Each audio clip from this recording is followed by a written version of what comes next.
Yang terhormat Kepala SMA Negeri 1 Sungai Tebelian atau yang mewakili, yang kami hormati Bapak Ibu Guru Hebat SMA Negeri 1 Sungai Tebelian.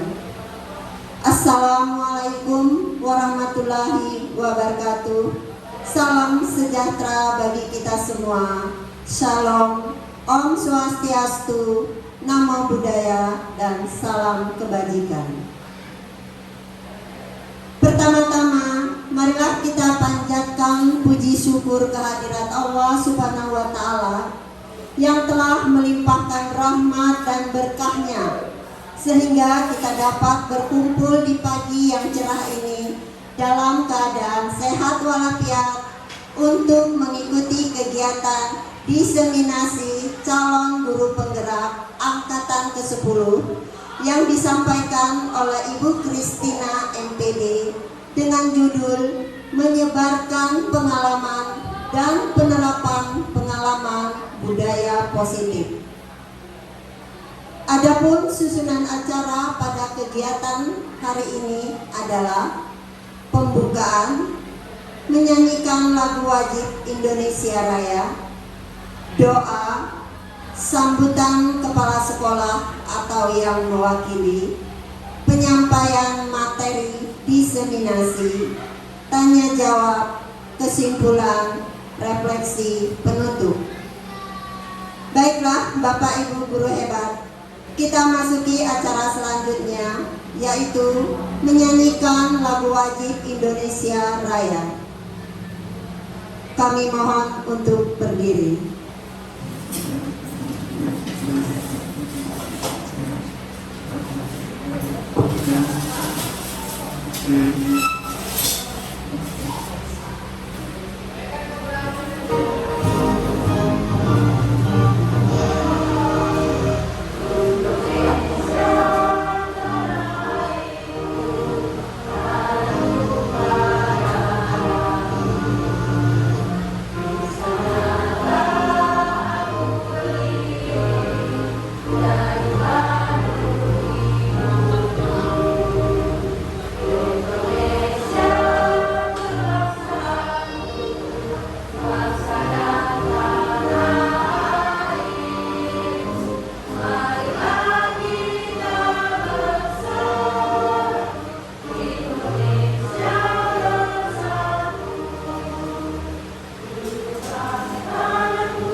Hadirin dipersilakan duduk kembali.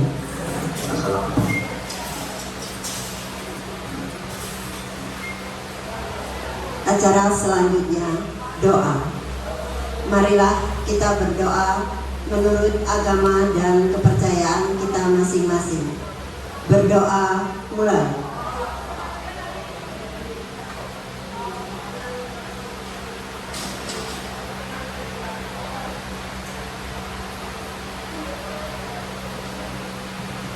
Berdoa dicukupkan. Selanjutnya, sambutan kepala sekolah atau yang mewakili. Kepada Bapak Hermanus Mangku, waktu dan tempat kami sediakan.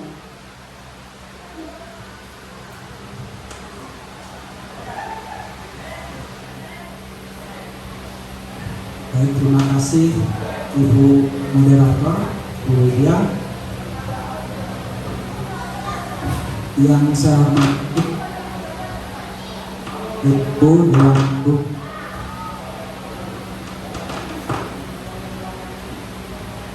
yang saya hormati Ibu Kristina sebagai guru calon penggerak. Selamat pagi dan salam sejahtera. Bapak Ibu sekalian, sebagaimana tadi kita diundang ke sini dalam rangka diseminasi budaya positif, di mana ini akan disampaikan oleh Ibu Kristina sebagai calon guru penggerak. Harapan kita bahwa apa yang telah disiapkan, apa yang telah dilakukan oleh Ibu Kristina ini sungguh-sungguh dapat berhasil dengan baik.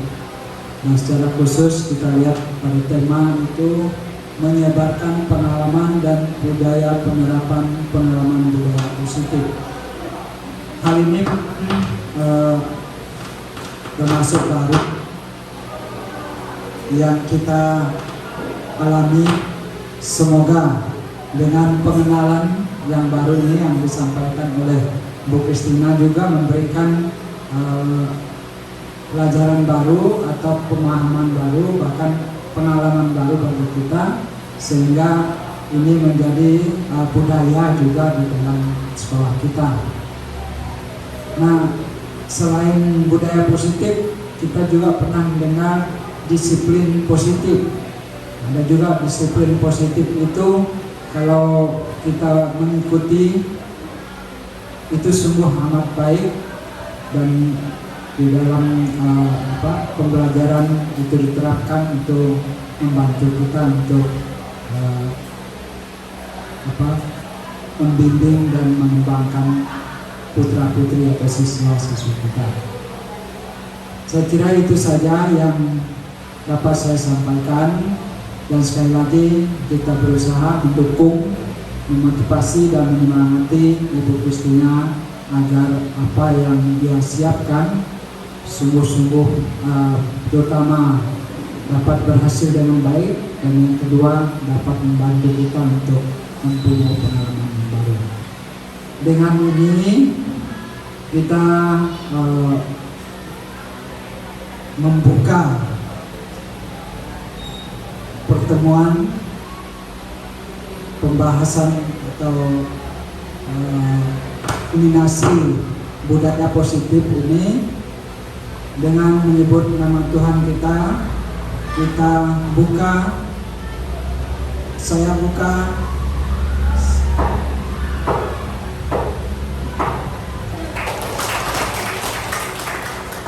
terima kasih. Selamat pagi dan salam sejahtera.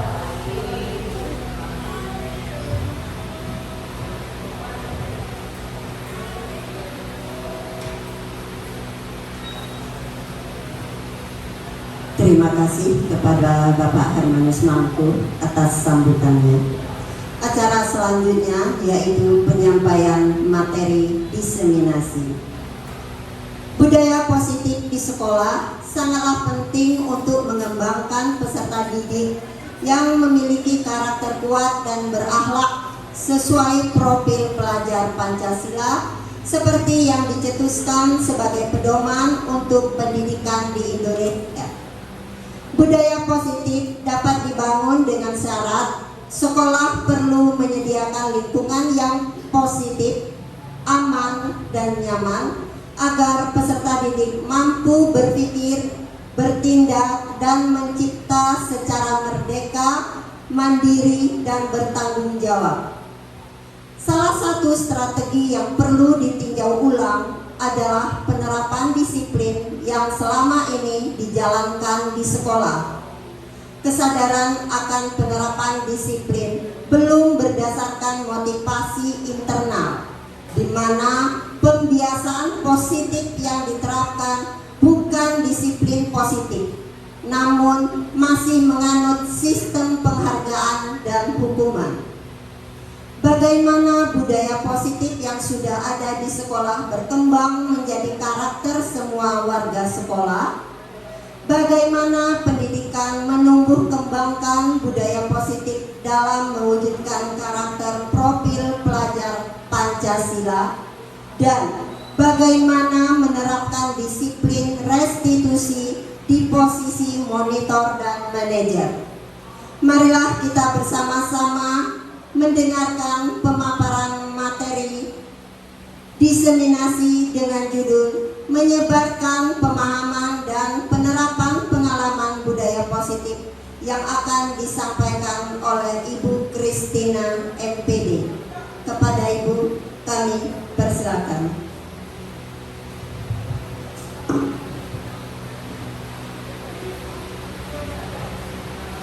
Yang terhormat Bapak Kepala SMA Negeri 1 Sungai Tebelian atau yang mewakili, yang terhormat Bapak Ibu Dewan Guru SMA Negeri 1 Sungai Tebelian yang pada saat ini sudah hadir di tempat ini, dan saya sangat bersyukur karena Bapak Ibu bisa hadir mengikuti kegiatan yang kami lakukan.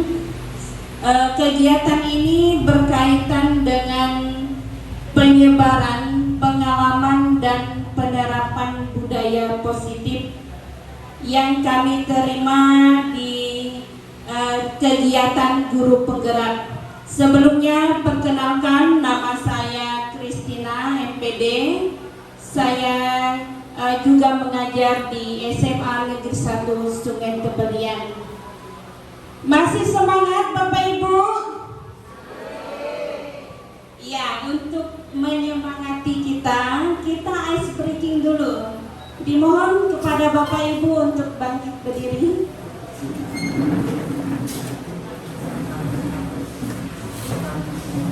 Ice breakingnya tepuk semangat. SMA Negeri 1 Sungai Tebelian.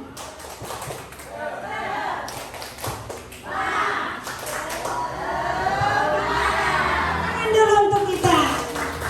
Iya, silakan duduk. Sesuai dengan materi yang dipaparkan di depan, bahwa kita mengenal adanya budaya positif di sekolah. Kira-kira budaya positif ini penting tidak Bapak Ibu? Pentingnya. Apa itu budaya positif? Ada yang bisa membantu saya menjawab? Iya, terima kasih. Perwujudan atau nilai-nilai dari keyakinan. Itu yang dimaksud dengan budaya positif. Terima kasih Bu jawabannya. Dan budaya positif ini sangat perlu. Kenapa? Karena di bagian budaya positif itu untuk meningkatkan motivasi diri anak, supaya anak memiliki jati diri dalam kegiatan mereka sehari-hari di sekolah. Itu makanya budaya positif yang perlu kita tanamkan pada peserta didik. Dan budaya positif ini tidak bisa berjalan begitu saja kalau kita sebagai guru tidak menuntun anak. Makanya dalam pendidikan Ki Hajar Dewantara, bahwa seorang guru itu memberikan didikan atau menuntun peserta didik agar mereka memperoleh jati diri mereka masing-masing. Sesuai dengan pendidikan Ki Hajar Dewantara ini, kita sebagai pendidik, kita juga diibaratkan seorang petani. Dan murid itu diibaratkan sebagai benih. Kalau kita menanam bibit jagung, maka tumbuhnya akan tumbuh jagung, tidak akan tumbuh padi. Tugas kita merawat, dari menanam, merawat, dan bahkan kita juga akan melihat hasilnya. dan begitu juga dengan budaya positif yang ada di sekolah. Jadi supaya kita dapat menerapkan budaya ini, memang budaya positif di sekolah itu tidak bisa kita lakukan secara instan, pasti perlu proses yang panjang. Tetapi begitulah cara kita mengajarkan anak supaya mereka memperoleh pendidikan yang berkarakter sesuai dengan profil pelajar Pancasila. Ya, baik, untuk mengefisienkan waktu, konsep inti dari iklim budaya positif ini ada 6. Yang pertama, perubahan paradigma atau stimulus respon dari teori kontrol. Yang kedua, arti disiplin dan 3 motivasi perilaku manusia. Yang ketiga, keyakinan kelas, hukuman, dan penghargaan. Yang keempat, 5 kebutuhan dasar manusia. Yang keenam, 5 posisi kontrol. Dan yang terakhir, segitiga restitusi. Kita masuk pada yang pertama, pembelajaran dengan paradigma baru. Ini yang mau kita tanamkan, mau kita pahami, paradigma yang muncul di dalam setiap peserta didik dan bahkan pendidik itu sendiri. Pembelajaran dengan paradigma baru ini merupakan pembelajaran yang dirancang berdasarkan prinsip berdiferensiasi.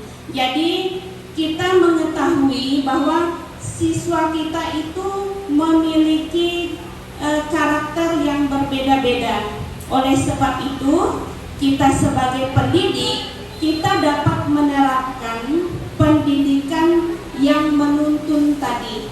Intinya kita memberikan pendidikan dengan siswa itu sesuai dengan karakteristik mereka. Kita tidak bisa memaksakan apa yang sudah kita ajarkan kepada anak, tetapi pada intinya anak hanya mengikuti, hanya karena takut hukuman.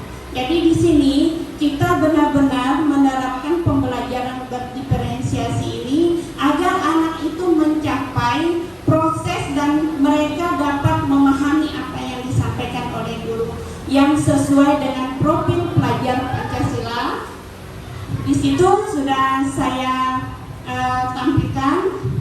Yang pertama itu berkebinekaan global. Ini penting Bapak Ibu. Kenapa? Karena kita melihat kondisi di sekolah kita bahwa anak itu memiliki keanekaragaman. Yang pertama dari agama, dari budaya, dari perilaku mereka juga. Makanya berkebinekaan global ini perlu diterapkan supaya anak-anak itu memahami, saling mengerti terhadap temannya satu sama lain. Itu yang penting. Yang kedua, gotong royong.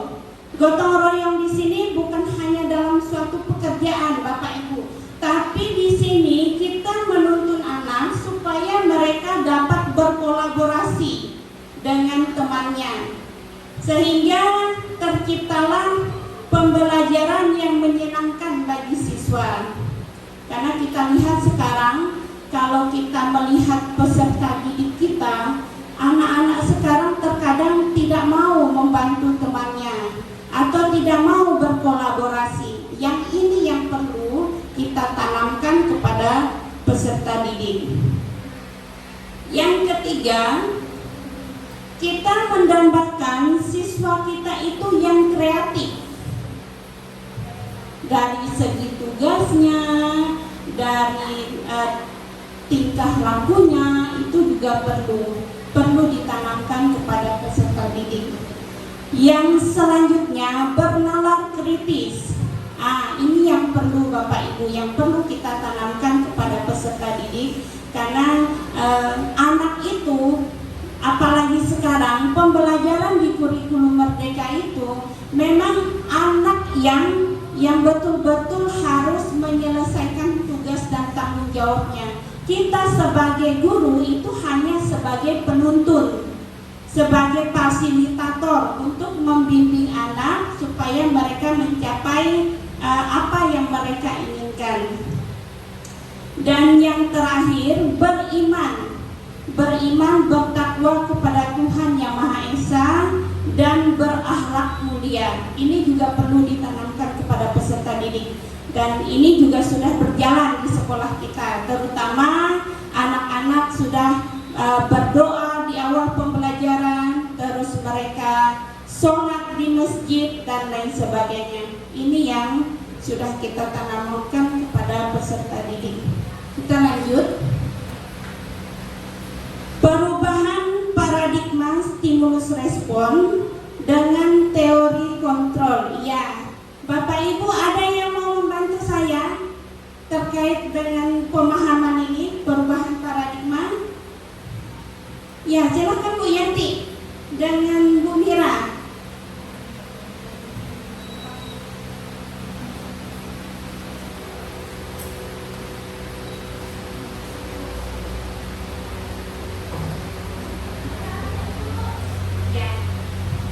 Dari permainan ini, si A itu akan menutup tangannya. Bagaimana caranya? Si B akan merayu apakah terbuka atau tidak. Kita mau melihatnya. Ya, pakai mic, Bu. Oke, mulai Bu Yati.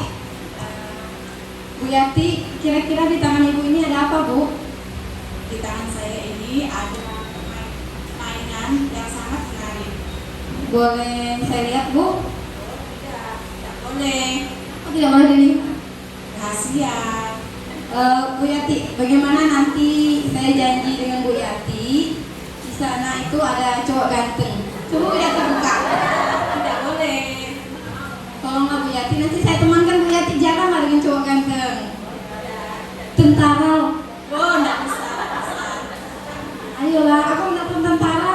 Temannya tentara tuh apa Bu Yati? Polisi. Boleh lihat cincinnya Bu Yati? Buka sebentar. Itu emas atau bukan nih? Kasih. Lihat dulu ada merek, ada 700 gitu kalau emas. Tidak ada. Bu Yati. Berarti saya tidak bisa untuk membuka tangan di Bu Yati. Terima kasih. Iya, sangat menarik antara Bu Yati dan Bu Mira terkait dengan stimulus respon. Ya, pada intinya, apakah itu tadi terbuka? Tidak. Bu Yati mempertahankan tangannya supaya tidak dibuka karena ada sesuatu yang berharga di tangan Bu Yati. Meskipun diimingi pacar juga tidak bisa, diimingi makan sesuatu juga tidak bisa. Kita lihat dari permainan itu bahwa ilusinya guru mengontrol murid, padahal guru tidak mengontrol murid. Yang mengontrol murid itu adalah dirinya sendiri. Kalaupun misalnya tadi permainan itu Bu Yati mau buka, ya Bu Yati sendiri yang mengontrolnya apakah dia mau atau tidak. Begitu juga dengan peserta didik. Jadi itu hanya sebuah ilusi. Jadi tidak ada guru yang mengontrol murid. Itu yang perlu. Yang kedua, ilusinya bahwa kritik dan membuat orang merasa bersalah dapat menguatkan karakter. Ini juga sebuah ilusi. Kenapa? Kalau di zaman-zaman dulu itu kita pernah mendengar anak dikerasin, kita didik sekuat-kuatnya, bahkan dicubit, bahkan dipukul, itu akan menguatkan karakternya. Tapi itu hanya sebuah ilusi. Intinya anak itu memang kesadaran pada dirinya sendiri untuk mau berubah. Bukan karena guru, bukan karena siapa, bukan karena orang tuanya, tapi memang pada dirinya sendiri. Yang selanjutnya, semua penguatan positif, efektif, dan bermanfaat.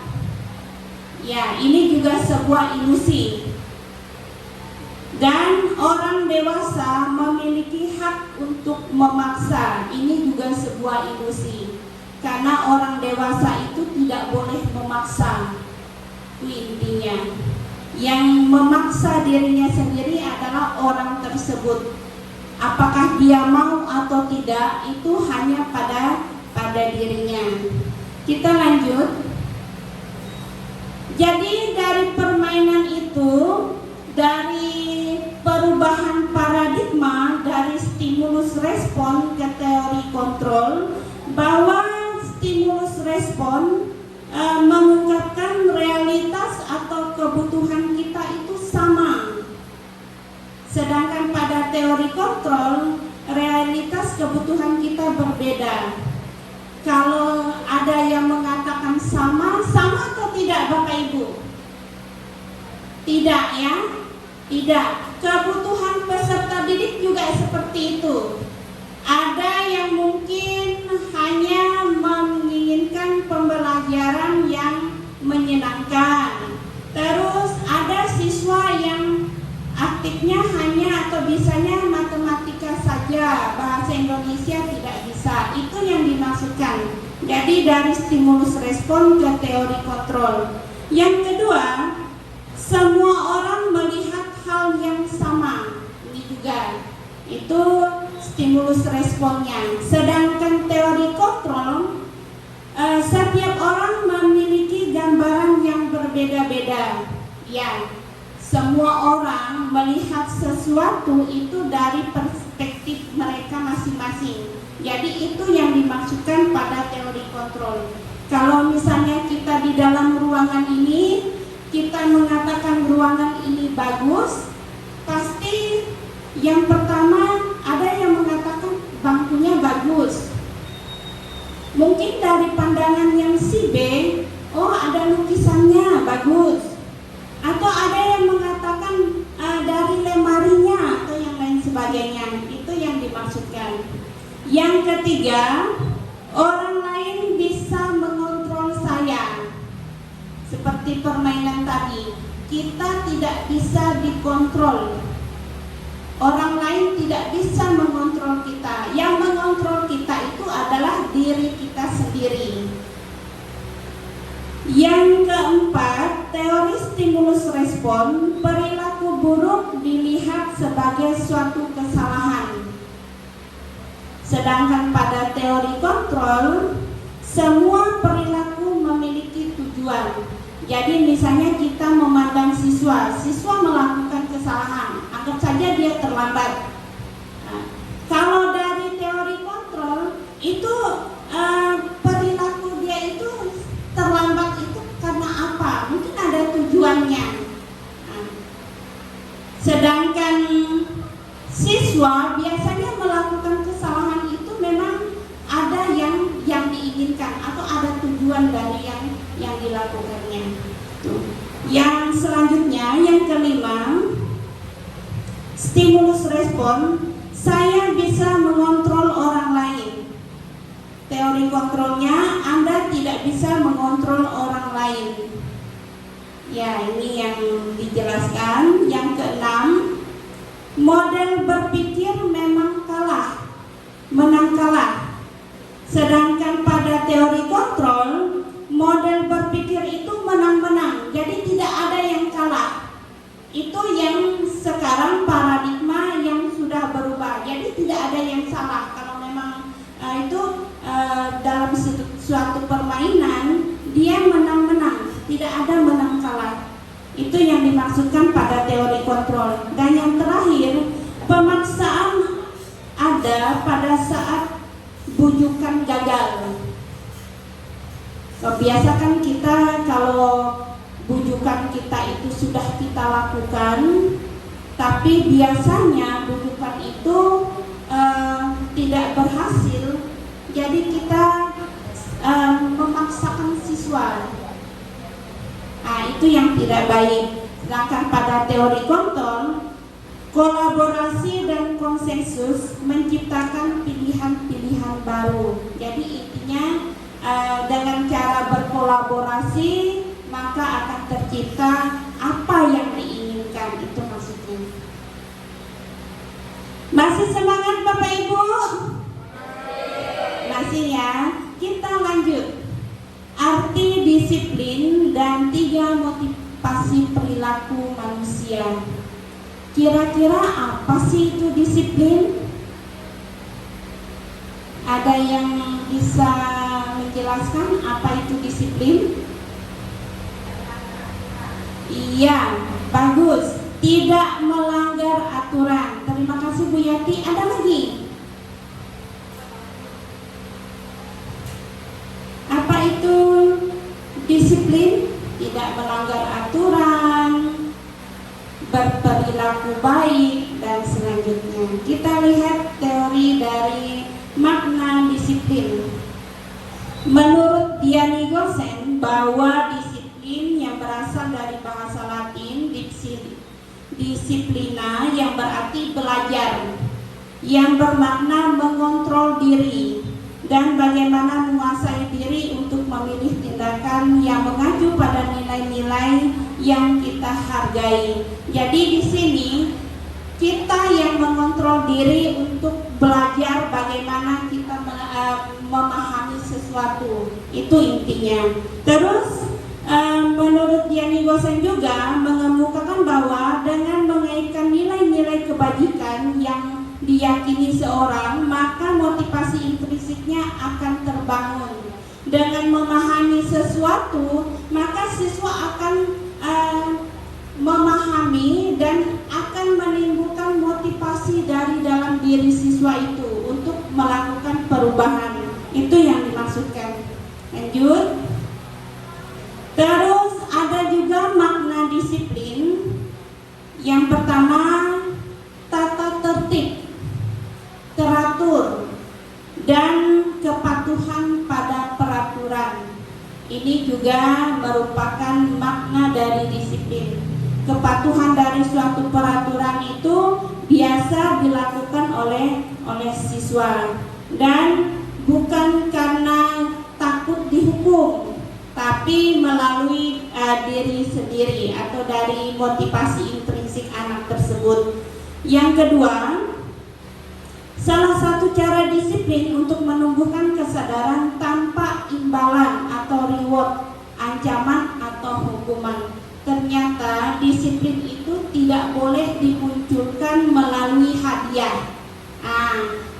Biasanya sebelum saya belajar dari guru penggerak ini, saya selalu memberikan reward kepada siswa. Kalau siswa bisa menjawab, saya memberikan hadiah. Ternyata itu salah.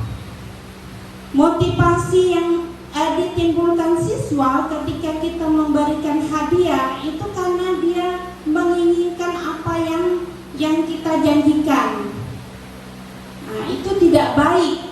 Seharusnya untuk memunculkan motivasi intrinsik siswa itu kita jangan memberikan hadiah atau hukuman. Hukuman juga tidak bisa diberikan kepada siswa. Kenapa?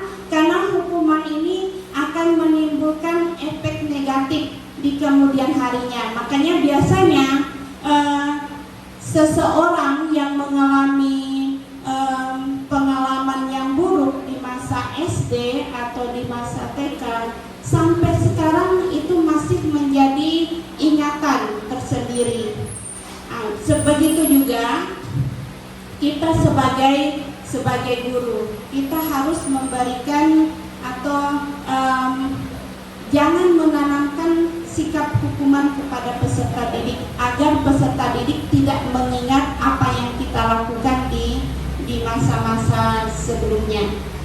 Yang ketiga, dimaknai menjadi suatu yang dilakukan seorang pada orang lain untuk mendapatkan kepatuhan. Ini juga makna dari disiplin.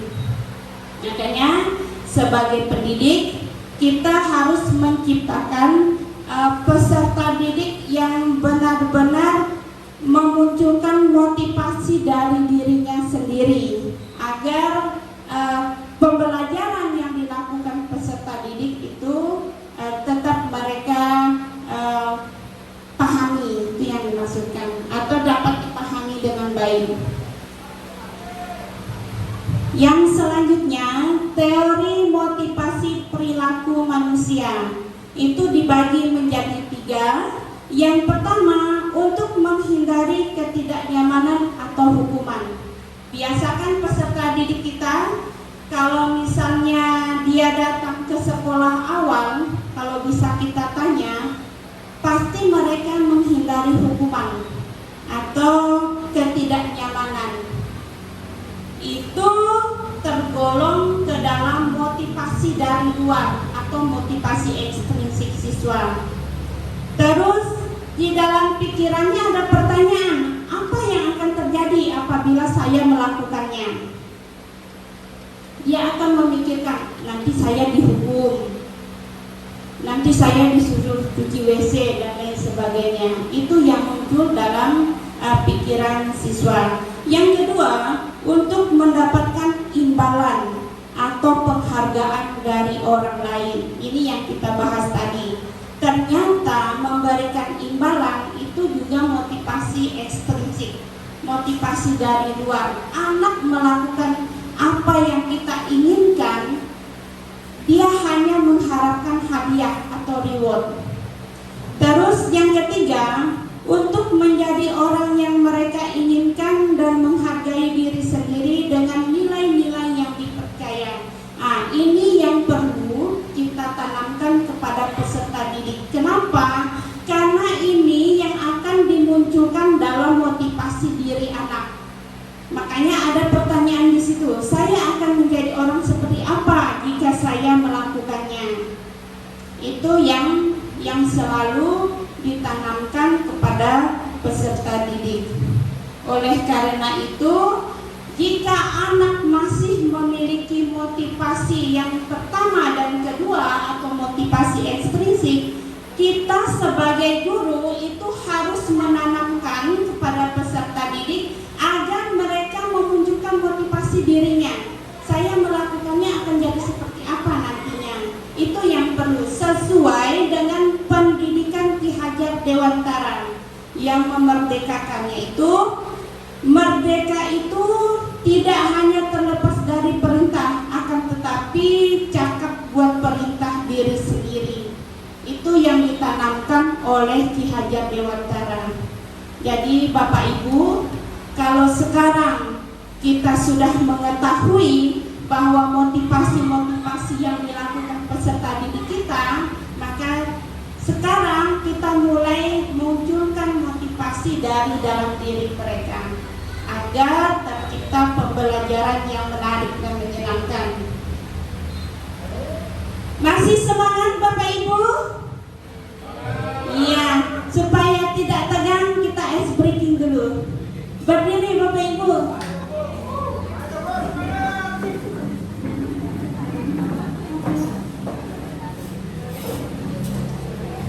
Ya, nanti Bapak Ibu akan mengangkat tangan, tak jari telunjuk. Ini melatih konsentrasi kita. Kalau saya katakan berputar, berputar ya, searah jarum jam.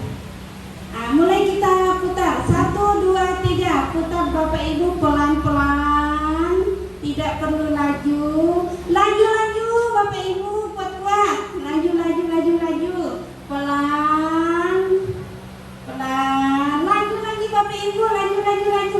Silakan ditunjuk pelipisnya. Masih ada yang salah. Mana pelipis? Ini. Bukan ini. Iya, itu berarti masih ada yang belum konsentrasi ya. Tepuk tangan dulu untuk kita. Ya, silakan duduk. Kita lanjut materi yang ketiga, keyakinan kelas, hukuman dan penghargaan. Apakah boleh kita memberikan hukuman? Apakah boleh kita memberikan penghargaan? Ya. Kita mau lihat mengapa keyakinan kelas, mengapa tidak peraturan kelas. Menurut Gosen, suatu keyakinan akan lebih memotivasi seseorang dari dalam. Sedangkan peraturan kelas itu motivasi ekstrinsik. yang akan muncul. Makanya sekarang kita ganti, tidak lagi peraturan tapi keyakinan kelas. Kita lanjut. Ya, makanya tadi kenapa kita harus menciptakan keyakinan kelas bukan peraturan. Kita mau lihat, ternyata keyakinan kelas ini lebih efektif daripada peraturan kelas.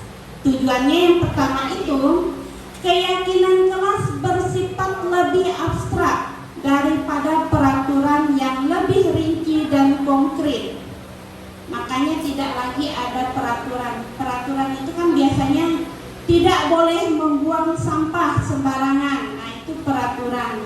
Tidak boleh terlambat dan lain sebagainya. Itu tidak lagi digunakan, tapi kita lebih menggunakan keyakinan. Yang kedua, kelebihannya, keyakinan kelas berupa pertanyaan-pertanyaan universal secara umum. Seperti apa sih kalimat yang secara umum? Misalnya saling menghargai, itu secara umum. Dia berubah dari kalimat negatif peraturan menjadi kalimat positif pada keyakinan kelas. Nah, itu yang mau kita terapkan pada peserta didik kita. Yang ketiga, pernyataan keyakinan kelas senantiasa dibuat dalam bentuk positif.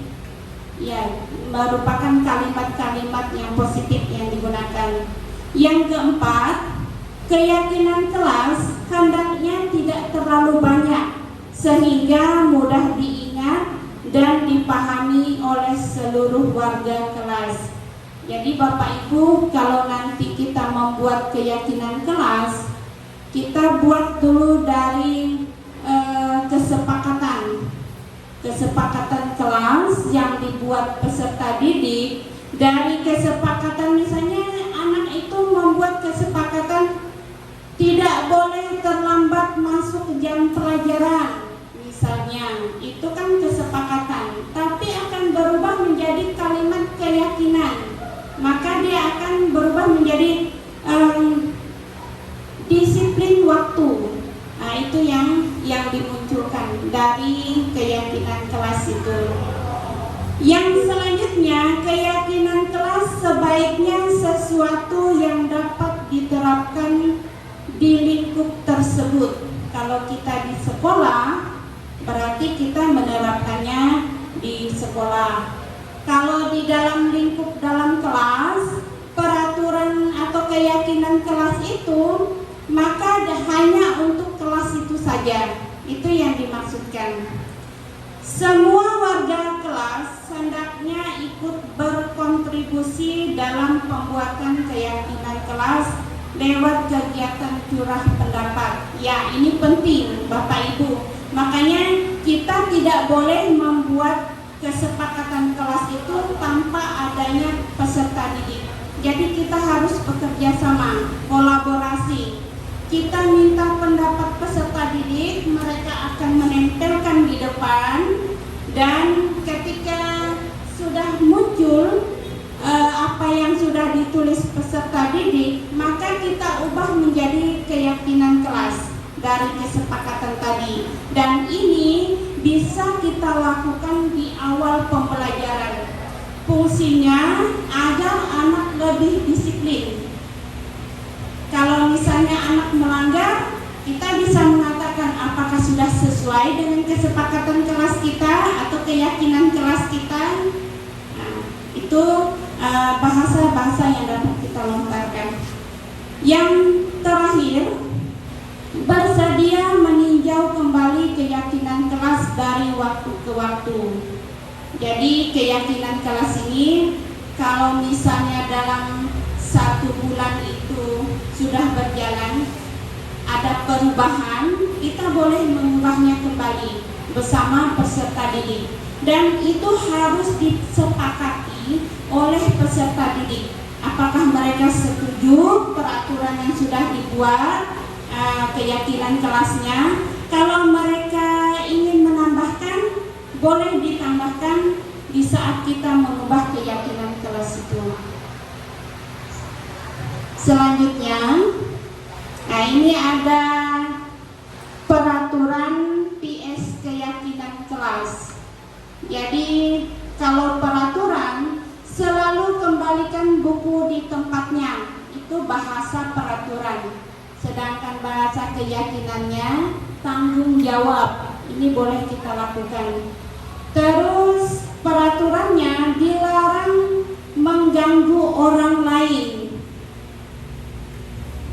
Berubah menjadi keyakinan kelas, menghormati orang lain dan diri sendiri.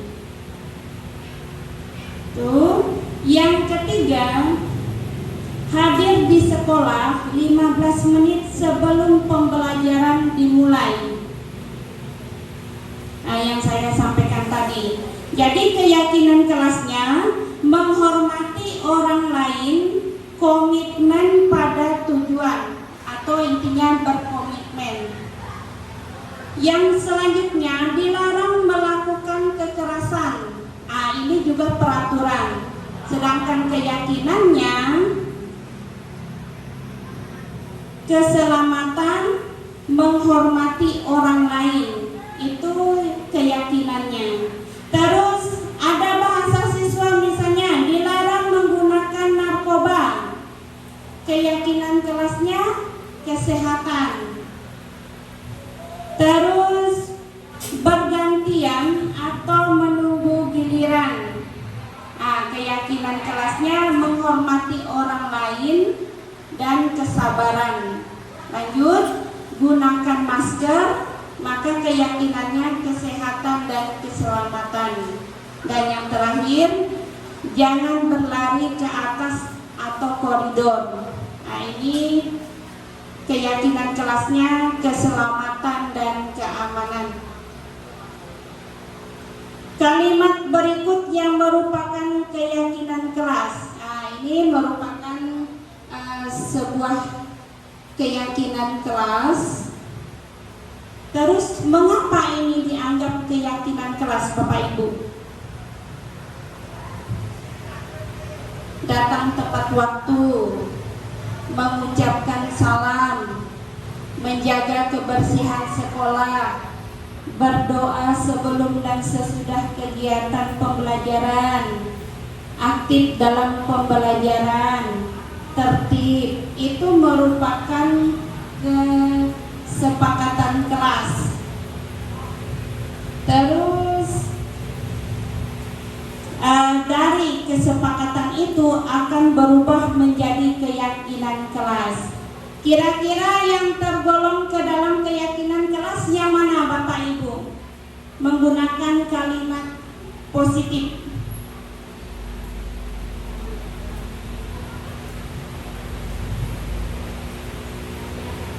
Yang mana? Tertib.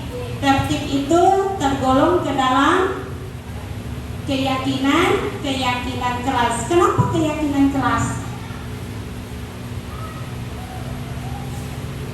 Karena menggunakan kalimat universal. Ya, bagus Bu jawabannya.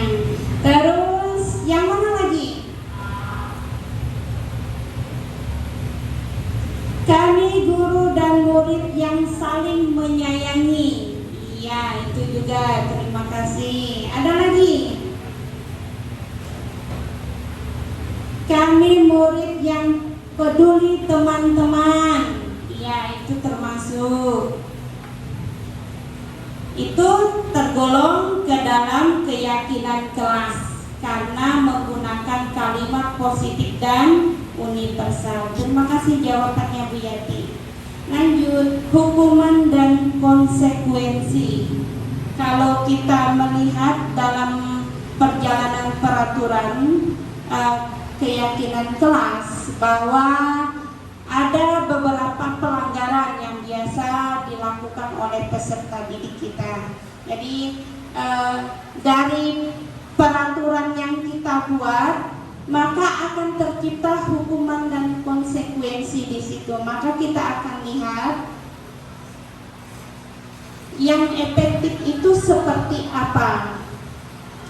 Ini ada hukuman, konsekuensi, dan restitusi.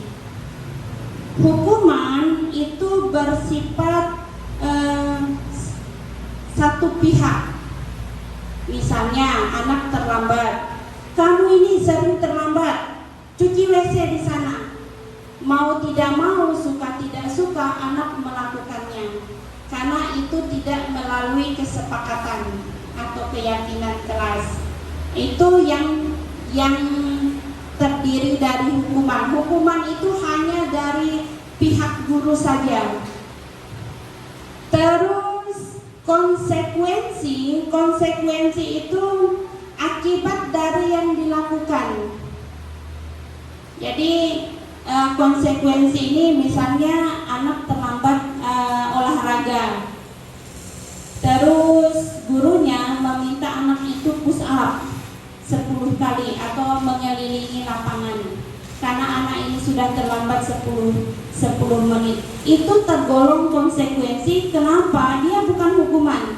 Karena di saat jam pelajaran itu ternyata sebelum anak itu datang, teman-temannya itu sudah mengelilingi lapangan. Itu yang disebut konsekuensi. Jadi dia melakukannya lagi. Terus restitusi. Dari restitusi ini sebuah pelajaran untuk anak memahami bahwa dari pengalamannya itu bisa diambil pelajarannya untuk lebih baik lagi. Itu restitusi. Makanya yang lebih baik itu biasanya restitusi, bukan hukuman. Konsekuensi boleh tidak dilakukan, boleh ya, boleh dilakukan. Karena konsekuensi ini misalnya anak menumpahkan air di atas meja guru, kan tidak mungkin temannya yang membersihkan. Konsekuensinya dia harus membersihkannya. Itu yang dimaksudkan di sini. Terus kita lihat hukuman itu disebut identitas gagal karena suatu yang menyakitkan harus terjadi. Suka tidak suka tadi siswa harus melakukannya. Disuruh nyuci WC dia harus pergi karena hukuman. Terus tidak nyaman untuk murid, ya pasti tidak nyaman karena dari satu pihak. Terus korban mendapatkan keadilan, misalnya dia membuli temannya, terus dilaporkan, terus mendapatkan temannya yang dilaporkan itu mendapat hukuman. Nah, itu yang dimaksudkan mendapatkan keadilan. Tapi ini identitas gagal ya Bapak Ibu. Terus anak akan tersakiti. Perilaku pasif agresif meningkat. Anak yang biasa mendapatkan hukuman dia besok pun saya tetap nyuci WC kalau saya terlambat. Itu yang dilakukan peserta didik. Makanya dianggap identitas gagal di situ. Terus sistem tidak akan berjalan bila murid takut. Jadi murid itu tidak boleh kalau siswa itu sudah kita hukum atau murid kita hukum, terus dia takut dengan aturan yang sudah kita buat.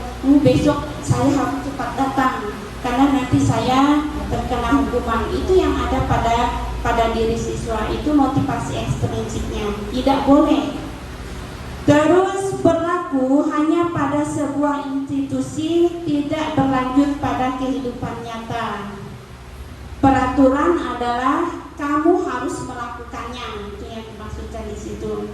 Anak membenci peraturan. Nah, ini yang disebut identitas gagal karena hukuman tadi. Sedangkan pada konsekuensi, sesuatu harus terjadi. Ya, seperti tadi kita meminta siswa untuk membersihkan air yang ditumpahkan, itu konsekuensi akibat dari apa yang dilakukannya. Terus tidak nyaman untuk murid. Ya, memang tidak nyaman, tapi harus. Korban bisa diabaikan, anak dibuat tidak nyaman, penguatan hanya bertahan dalam jangka waktu pendek. Melakukan monitoring dan supervisi terus-menerus dari guru, membantu penerapan mengikuti peraturan dalam masyarakat. Terus apa peraturannya? Mampukah kamu melaksanakannya? Atau anak menghormati peraturan? Itu yang ditimbulkan dari konsekuensi. Terus restitusi. Tadi restitusi ini suatu pelajaran. Jadi anak itu memiliki pengalaman yang tidak baik, terus dia mengubah perilakunya ke arah yang lebih baik, itu restitusi. Makanya itu disebut pilihan. Terus ini timbul dari dalam diri peserta didik, menguatkan untuk anak dalam jangka waktu panjang. Korban mendapatkan ganti, anak mendapatkan penguatan, terus masalah terpecahkan, murid belajar bertanggung jawab untuk perilakunya, fokus pada pemecahan masalah dalam jangka waktu panjang, dan apa yang bisa kamu lakukan untuk memperbaiki masalah ini. Anak menghormati dirinya dan orang lain. Jadi itu perbedaan antara hukuman, konsekuensi, restitusi.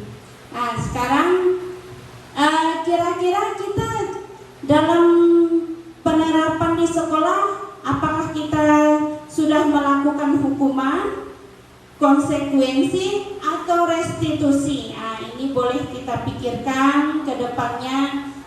Sebaiknya gunakan restitusi dalam menangani masalah peserta didik. Nah, ini ada pertanyaan.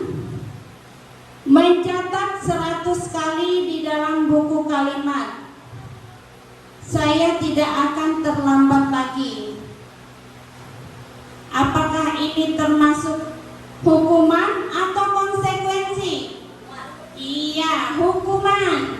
Yang kedua, lari mengelilingi lapangan basket 2 kali karena terlambat hadir di sekolah. Hukuman atau konsekuensi? Konsekuensi. Kita lihat yang ketiga. Murid diminta untuk push up 15 kali karena tidak menggunakan masker ke sekolah. Yang keempat, menggantikan kertas tugas teman yang telah dicoret-coret. Konsekuensi, membersihkan tumpahan air di meja tulis karena tersenggol pada saat belajar. Konsekuensi atau hukuman? Konsekuensi. Murid disuruh untuk mengenakan sepatu seharian di sekolah karena tidak mengenakan sepatu hitam. Hukuman.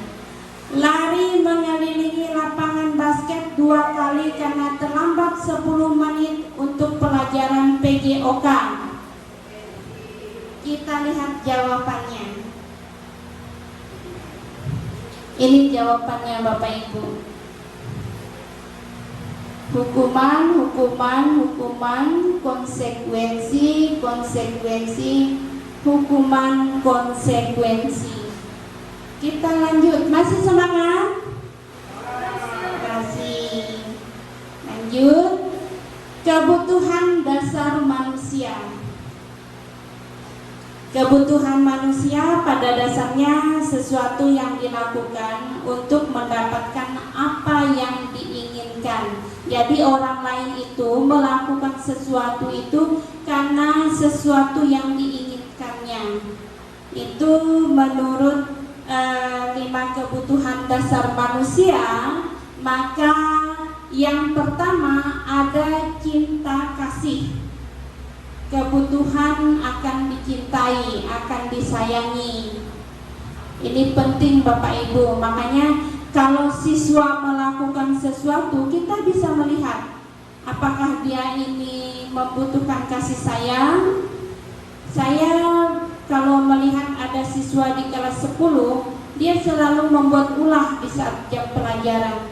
Ternyata saya selidiki anak itu perlu kasih sayang. Setelah kita panggil, bang, gak usah nakalnya nak, anak itu berubah sendiri. Itu rupa yang dilakukannya. Jadi kebutuhan kasih sayang ini perlu untuk peserta didik kita. Terus yang pertama tadi sebenarnya kebutuhan akan makanannya, makanan ini juga perlu. Biasanya perilaku siswa ini ketika dia mengambil makanan temannya. Ada satu cerita, anak itu selalu melakukan pembulian terhadap temannya. Ketika temannya makan, dia selalu mengambil dengan berulang-ulang kali.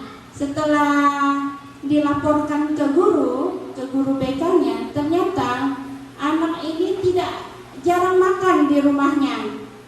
Ini juga perlu. Sebagai pendidik, kita harus memahami kebutuhan siswa itu seperti apa. Jangan kita beranggapan anak itu salah dulu. Kita lihat dulu masalahnya apa yang dibutuhkan anak itu. Karena menurut teori kontrol bahwa siswa itu melakukan sesuatu pasti ada tujuannya. Kebutuhan akan penguasaan, ini perlu. Kebutuhan akan penguasaan ini biasanya itu jalan-jalan, shopping, belanja, terus anak belajar, menguasai ilmu pengetahuan, itu penguasaan. Kalau shopping belanja, maaf ya salah, dia kesenangan, di kesenangan. Kalau belanja terus anak jalan-jalan itu kesenangan. Terus yang terakhir kebebasan. Biasanya dalam pembelajaran anak tidak mau belajar itu bisa jadi dia ingin bebas, tidak mau dikekang. Gitu. Jadi kita bisa melihat kita sebagai pendidik, kita harus mengetahui kebutuhan apa yang diperlukan peserta didik kita. Apakah mereka perlu makanan, atau perlu penguasaan, atau kebebasan, dan lain sebagainya. Yang selanjutnya, posisi kontrol. Masih semangat Bapak Ibu? Masih. Lanjutnya, posisi kontrol seorang guru. Ada 5. Posisi menghukum. Biasa kita menghukum? Biasa. Saya sebelum menjadi guru penggerak, saya sering menghukum anak yang terlambat. Saya suruh mencuci WC. Ternyata itu salah. Terus posisi kontrol seorang guru membuat merasa bersalah. Posisi teman, posisi pemantau, dan posisi manajer. Kita lihat contohnya.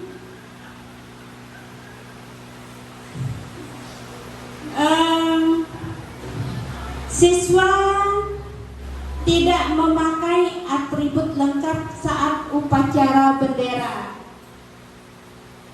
Seorang guru akan menjadi posisi penghukum apabila dia meminta siswa hormat pada bendera selama 1 jam.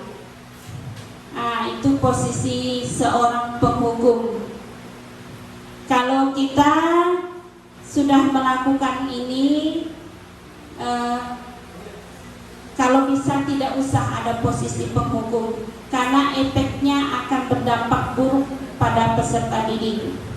Terus yang kedua, pembuat merasa bersalah. Beberapa kali ibu harus memberitahu kamu, tetapi kamu selalu mengecewakan ibu. Ini kata-kata pembuat merasa bersalah. Biasa kita melakukan ini kepada peserta didik. Terus posisi teman. Ayo dong ikut aturan sekolah, tolong bantu ibu ya, sudahlah tidak apa-apa. Itu kata-kata posisi teman.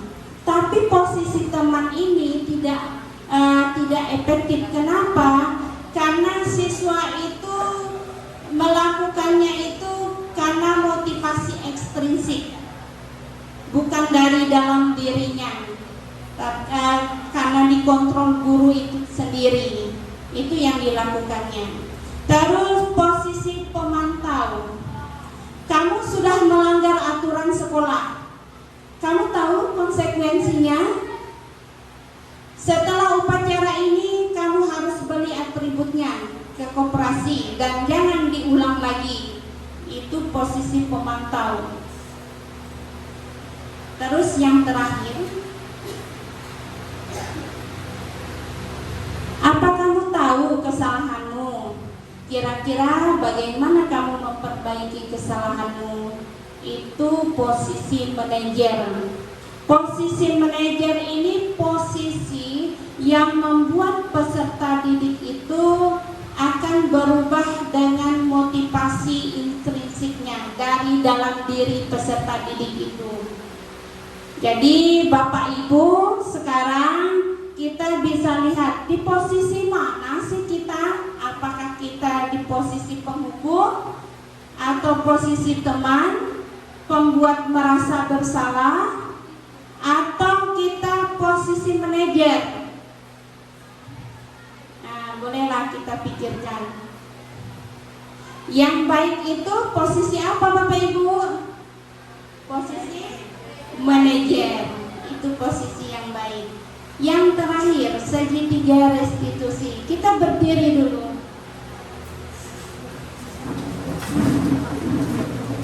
Biar semangat ya Bapak Ibu.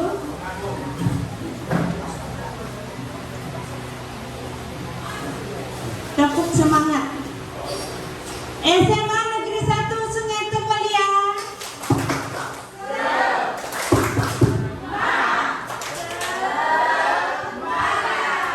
Masih semangat ya, tepuk tangan dulu.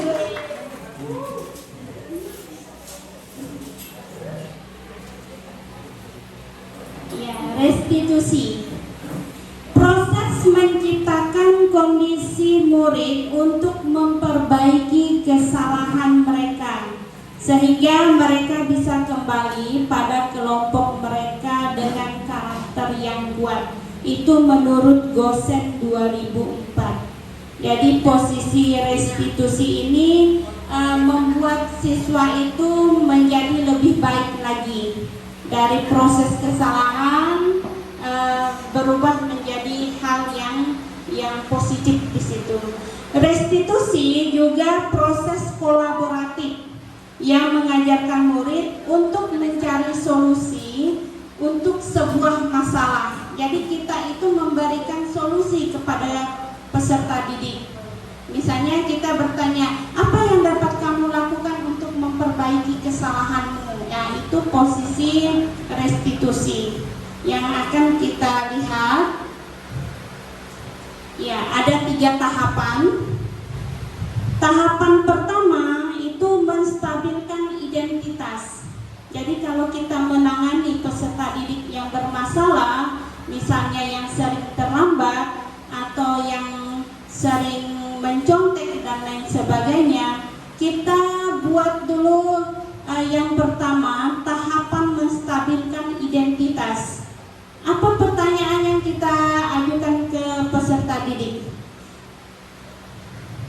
Apakah kamu, saya dengar tadi kamu mencontek dari guru bahasa Indonesia. Apakah itu betul?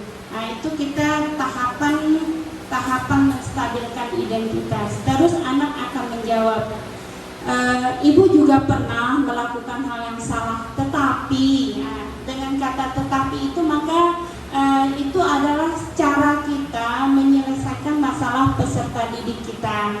Terus setiap orang pasti pernah melakukan kesalahan, tidak menuntut kemungkinan kamu juga pernah melakukan kesalahan. Itu kata-kata yang kita gunakan dalam menstabilkan identitas. Yang kedua, menanyakan keyakinan. keyakinan kelas apa yang telah kita sepakati, atau keyakinan kelas dengan kamu terlambat, kesepakatan kelas apa yang sudah kamu langgar. Nah, itu kita menanyakan keyakinan. Apakah misalnya kesepakatan kelas apa yang dia langgar, disiplin waktu Bu, misalnya. Apakah disiplin waktu itu penting untuk kamu? Ah, itu kata-kata yang digunakan untuk menanyakan keyakinan. Maka anak akan menjawab, penting Bu. Dari situ kita bisa melihat siswa itu berubah atau tidak. Dari raut mukanya juga bisa dilihat, dari kata-kata yang diajukan kita ke siswa dan siswa menjawab. Terus yang terakhir, validasi tindakan yang salah. Ya, memvalidasi tindakan yang salah ini kita boleh memberikan pertanyaan kepada peserta didik. Apa cara yang efektif yang dapat kamu lakukan agar kamu dapat menggunakan disiplin waktu yang tepat, misalnya. Itu boleh kita gunakan ke siswa. Apa yang kamu butuhkan? Boleh. Untuk kamu tidak terlambat lagi? Boleh. Itu validasi tindakan yang salahnya. Terus kamu tentu punya alasan mengapa melakukan itu. Nah, itu juga boleh kita ajukan ke peserta didik jika kita menangani peserta didik yang bermasalah. Biasanya kalau kita menangani wali kelas, kalau kita menangani siswa, kita boleh menggunakan segitiga restitusi ini. Dari kalimat-kalimat yang kita gunakan agar siswa dari pelajaran dari negatif itu bisa berubah ke positif. Dari pelajaran mereka yang berbuat kesalahan bisa merubah diri mereka menjadi pribadi yang lebih baik dan lebih kuat di masyarakat. Ya, demikian penyampaian materi yang mudah-mudahan dapat bermanfaat bagi kita semua. Saya mohon maaf jika penyampaian yang saya lakukan tidak maksimal. Saya kembalikan ke moderator.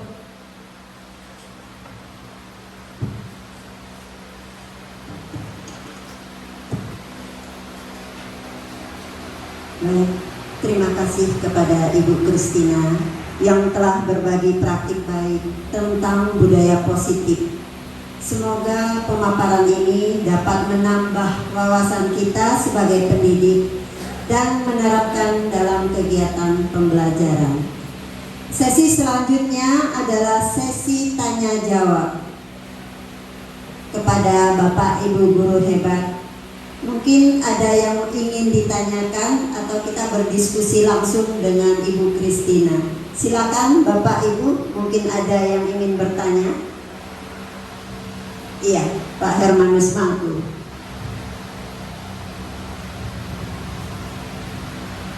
Oke, baik, terima kasih.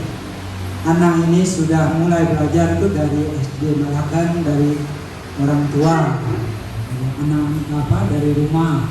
Mulai SD, SMP, SMA, dia mempunyai kebiasaan yang sudah dimilikinya.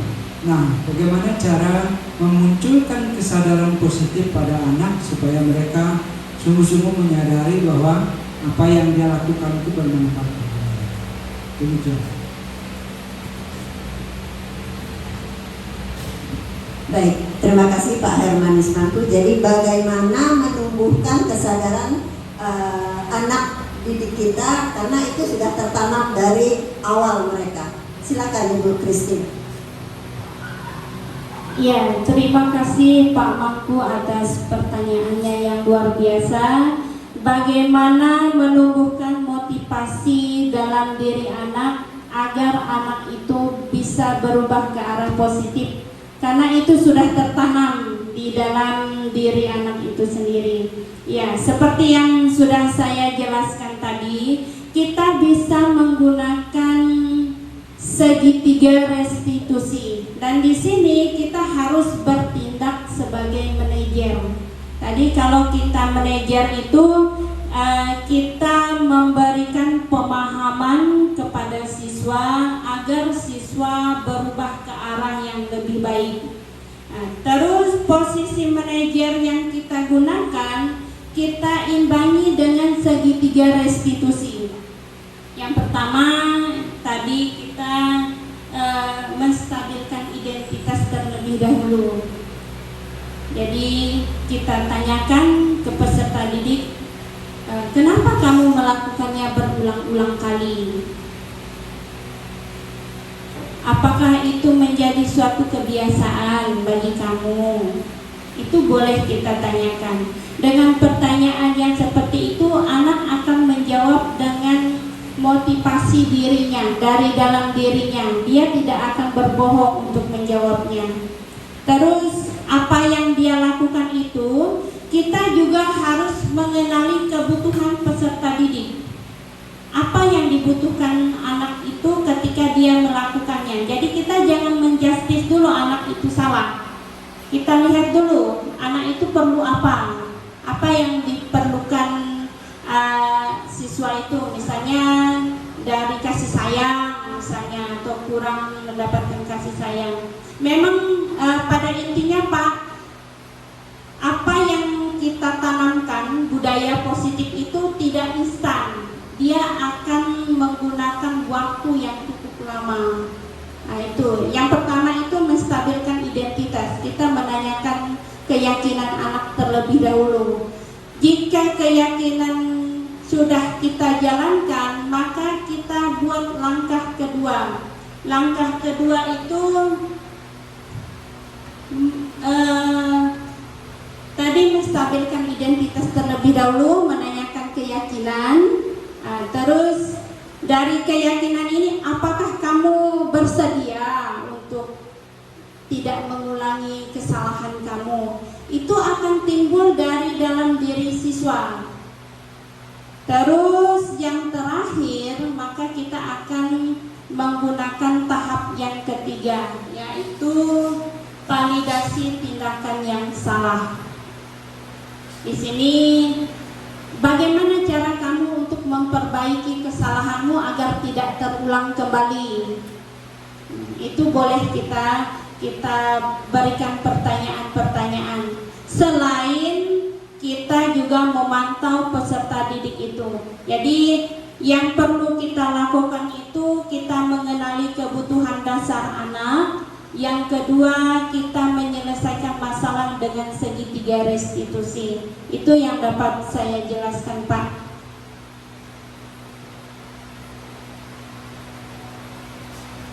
Bagaimana Pak Hermanus? Baik, terima kasih.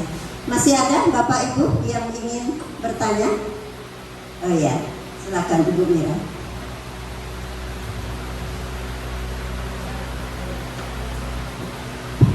Baik, terima kasih. Saya akan menanyakan, di sini misalnya kita guru SMA Negeri 1 Sungai Teruyan sudah sering menerapkan disiplin positif.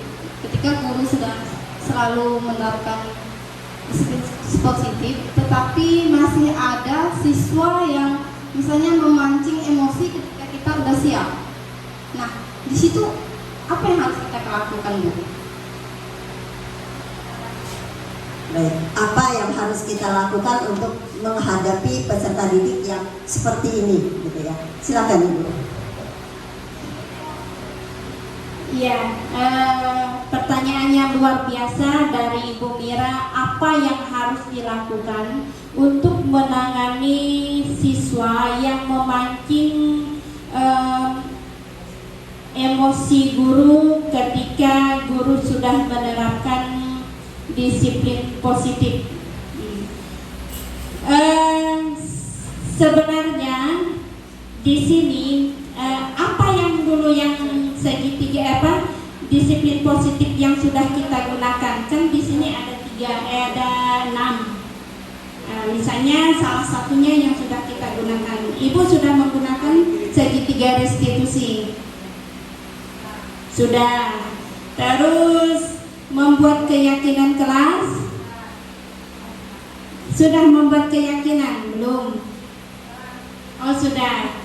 Ya, berdasarkan apa yang sudah saya pahami dari modul ini, bahwa ketika kita menangani peserta didik, memang pada intinya kita tidak boleh marah Bapak Ibu, karena di sini posisi menghukum itu posisi gagal. Posisi menghukum itu posisi yang tidak boleh kita lakukan terhadap peserta didik, meskipun peserta didik sudah membuat kita emosi tingkat tinggi, tingkat dewa biasanya. Kita tetap melakukan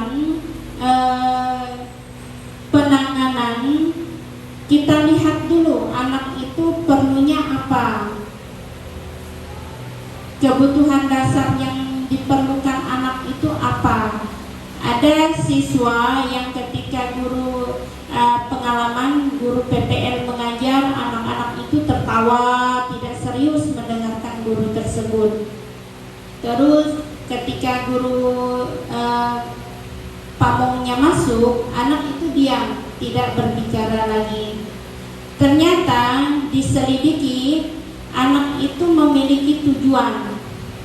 Tujuannya mungkin kesenangan. Dia senang kalau guru itu dibulinya.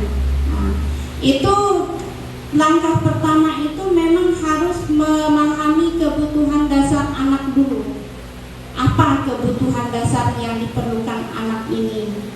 Terus setelah kita mengetahui kebutuhan dasarnya, kita bisa berkolaborasi antara guru BK dan guru mata pelajaran atau yang bersangkutan di sini.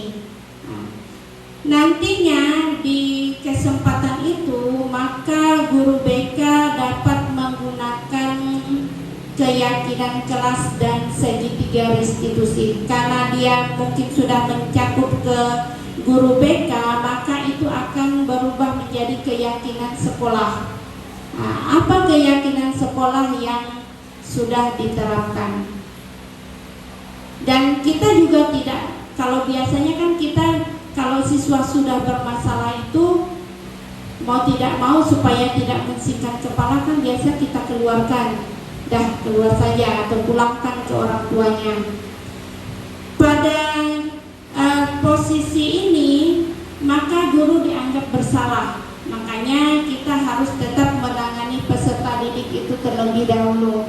Mungkin dengan menggunakan segitiga ini dengan berulang-ulang kali, karena seperti yang sudah saya jelaskan di awal bahwa untuk menciptakan budaya positif itu perlu jangka waktu yang panjang, tidak instan. Apalagi dengan siswa kita sekarang, siswa SMA. Dengan pelan-pelan, dengan seiring berjalan waktu, maka budaya positif ini dapat diterapkan oleh seluruh peserta didik. Jadi itu yang dapat saya jelaskan Bu Mira dari materi ini.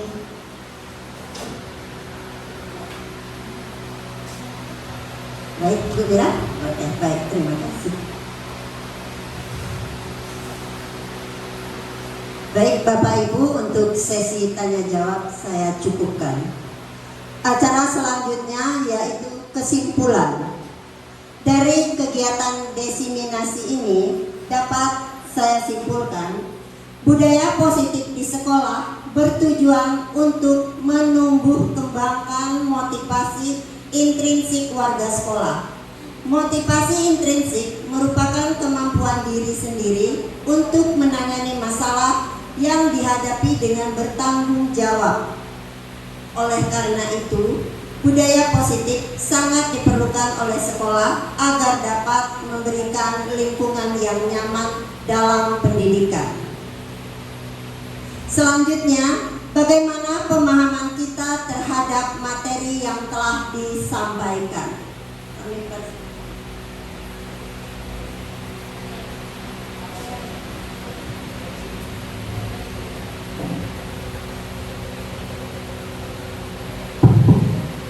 Terima kasih moderator dan Bu Kristina. Hari ini sangat saya merasa apa yang disampaikan oleh Bu Kris atau pembelajaran kita hari ini tentang disiplin positif itu saya banyak dapat ilmu hari ini ya, sangat-sangat berharga bagi saya. Pertama yang paling saya tekankan di sini yaitu kedisiplinan, budaya positif, disiplin positif.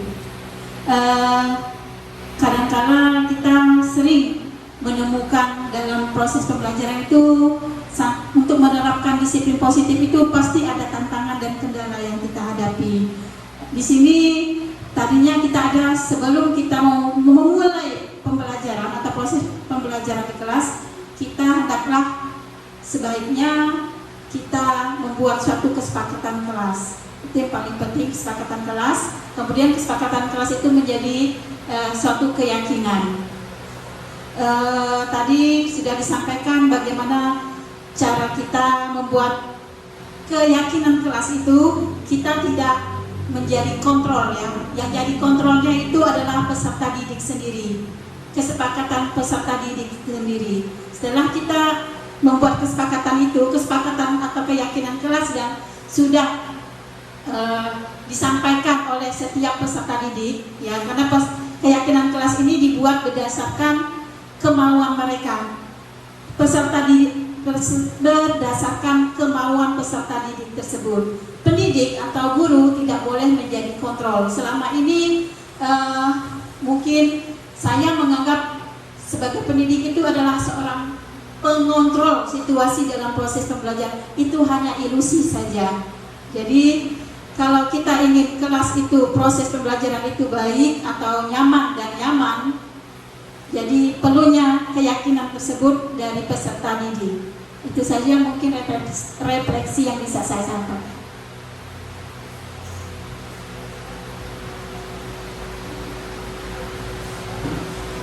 Baik, terima kasih atas waktu yang diberikan. Assalamualaikum warahmatullahi wabarakatuh.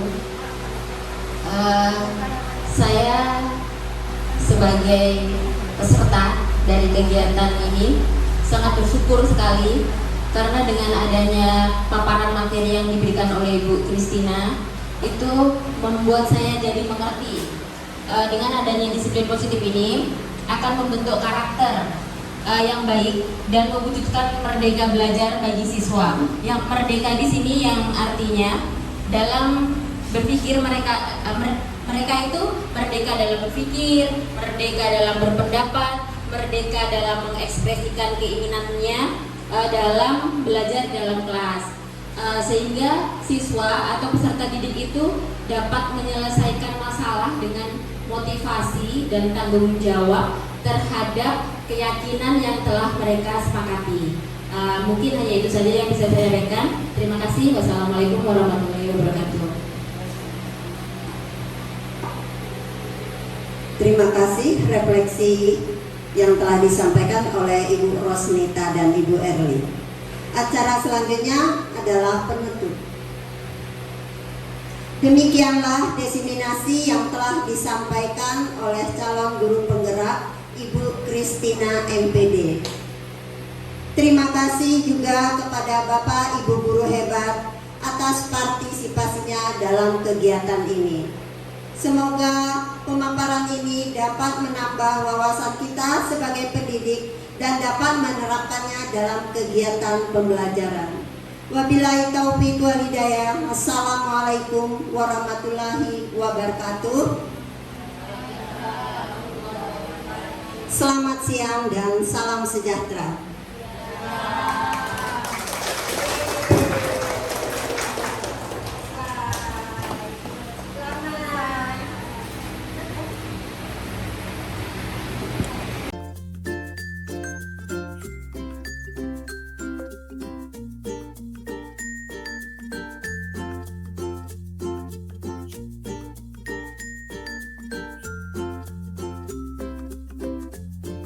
Selamat pagi. Pagi. Apa kabarnya? Baik. Ya, sehatnya. Sebelum memulai pelajaran kita hari ini, kita mau ice breaking dulu. Silakan berdiri semuanya.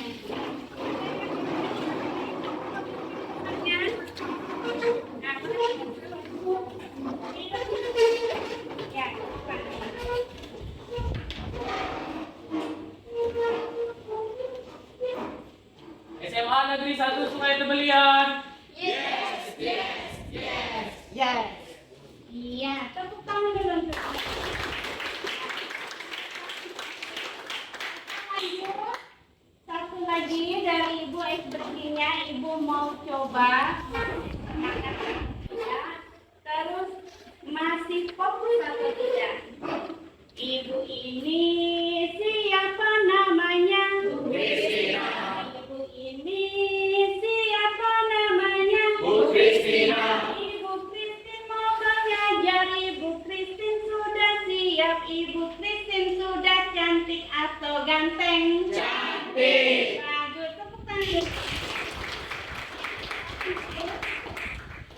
Nanti ini kita akan membuat, sebelum belajar kita akan membuat kesepakatan kelas.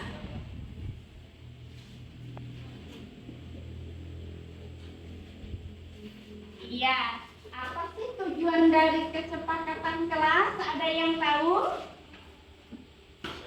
Ayah, boleh Rehan? Tujuan dari kesepakatan kelas agar kelas menciptakan suasana yang kondusif, aman, dan nyaman. Iya, bagus. Agar menciptakan suasana kelas yang kondusif, aman, dan nyaman. Apa lagi? Kesepakatan kelas. Ya, silakan Koyer. Mendorong tanggung jawab. Mendorong tanggung jawab.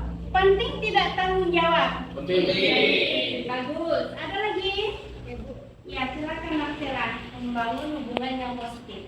Membangun hubungan yang positif, ya, antara kamu dan ibu, antara kamu dan teman-teman. Jadi perlu hubungan yang positif. Ada lagi?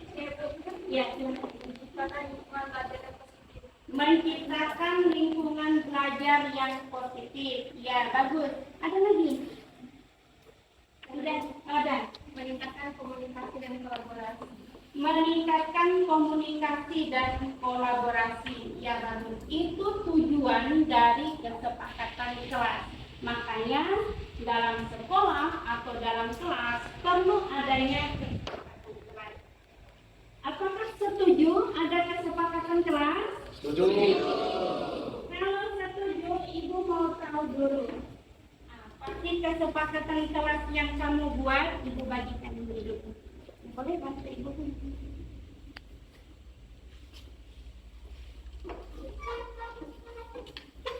Silakan tulis kesepakatan kelas yang kalian inginkan di kelas kita agar pembelajaran yang kita buat itu lebih menyenangkan. Silakan ditulis.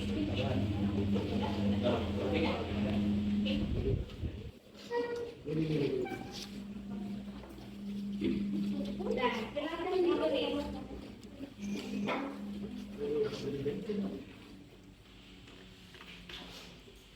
Sambil kalian menulis, Ibu menempelkan kesepakatan yang akan kalian tempelkan di papan tulis.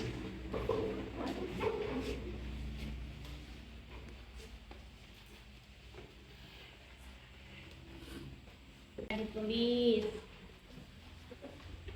Terus misalnya kamu menginginkan aktif dalam pembelajaran. Oke.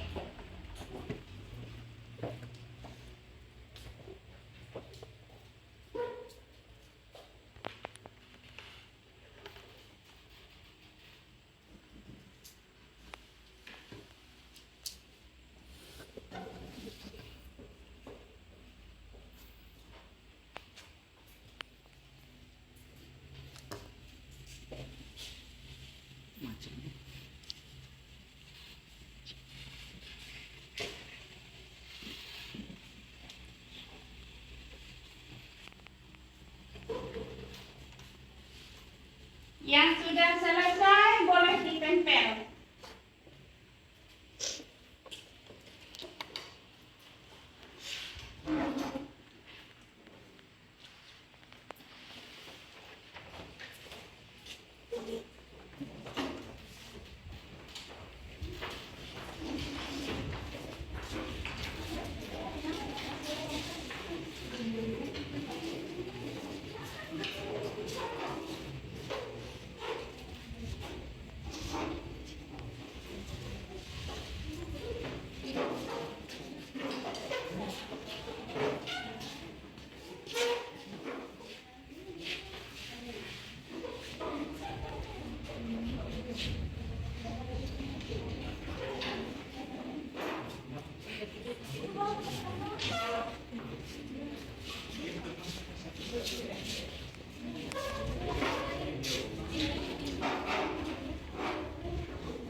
Ya, ini ada kesepakatan kelas yang sudah kita bentuk. Ibu baca ya. Tidak boleh ribut saat jam pelajaran. Ya, terus tidak terlambat ke sekolah.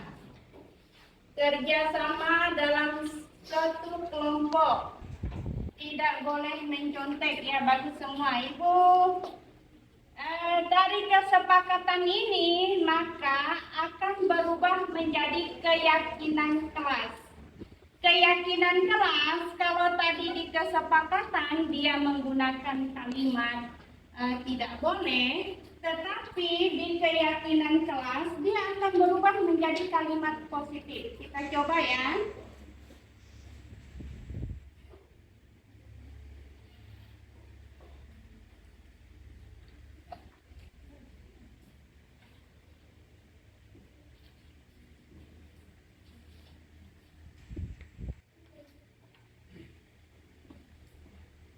Ya, misalnya keyakinan kelasnya tidak boleh ribut saat jam pelajaran. Kira-kira apa keyakinannya? Tidak boleh ribut. Menjaga, iya, menjaga keamanan. Tulis dulu.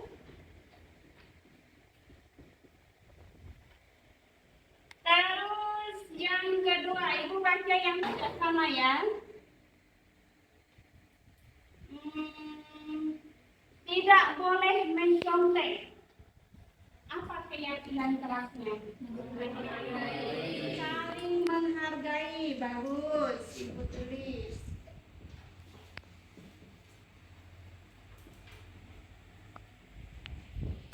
Terus yang selanjutnya, tidak terlambat ke sekolah. Disiplin waktu. Ya, disiplin waktu.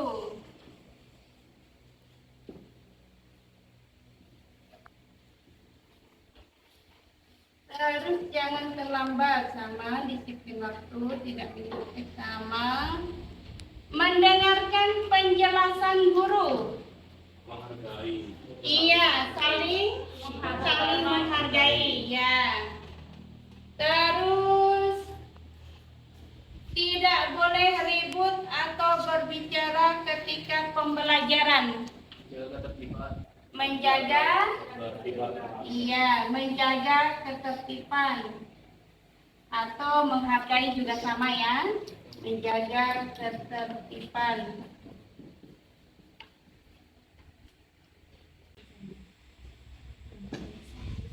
Iya, ini keyakinan kelas yang sudah kita sepakati bersama. Yakin kalian untuk menerapkannya? Yakin. Ya, kalau sudah yakin, maka dari kesepakatan kelas itu berubah menjadi keyakinan kelas, itu harus dipatuhi oleh seluruh warga kelas, termasuk ibu yang masuk di kelas kalian. Iya. Untuk ini ada yang mau ditanyakan sebelum kita masuk ke pembelajaran? Tidak ada. Iya. Kalau tidak ada, kita boleh tempelkan hasil tulisan ini. Silakan kalian buat sebaik mungkin tulisannya, nanti akan kita tempelkan. Sudah selesai? Silakan tempelkan. Menjaga keamanan.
keyakinan kelas, karena kalian sudah tanda tangan di sini.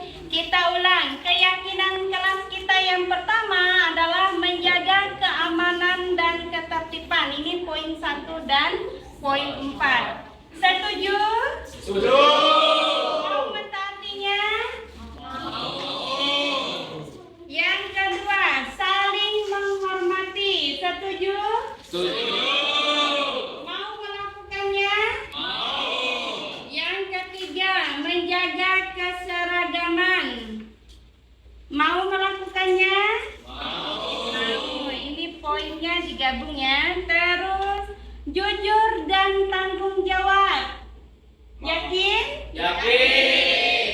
Disiplin waktu. Yakin tidak akan terlambat? Yakin. Menjaga kebersihan. Yakin akan menjaga kebersihan? Yakin. Iya. Ini sudah kita sepakati dan ini akan berlaku di kelas kita ketika Ibu mengajar di kelas kita.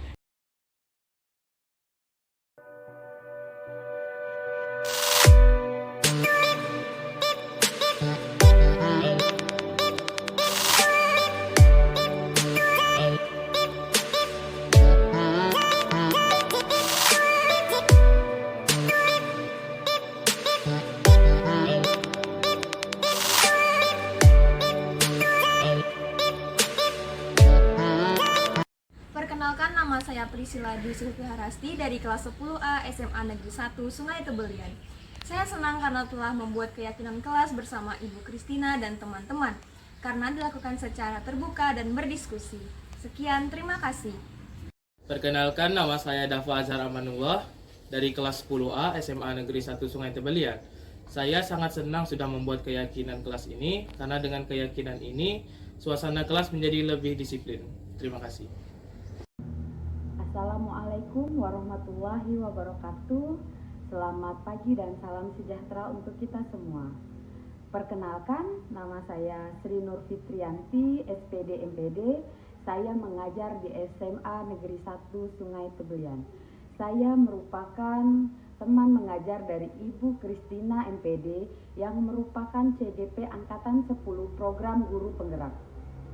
Banyak sekali hal-hal baik yang saya dapatkan dari program Guru Penggerak, di mana Ibu Kristina telah melakukan banyak praktik baik dengan menyebarkan pemikiran-pemikiran dari Ki Hajar Dewantara, filosofi dari Ki Hajar Dewantara yang menambah wawasan bagi kami sebagai pendidik di SMA Negeri 1 Sungai Tebelian khususnya.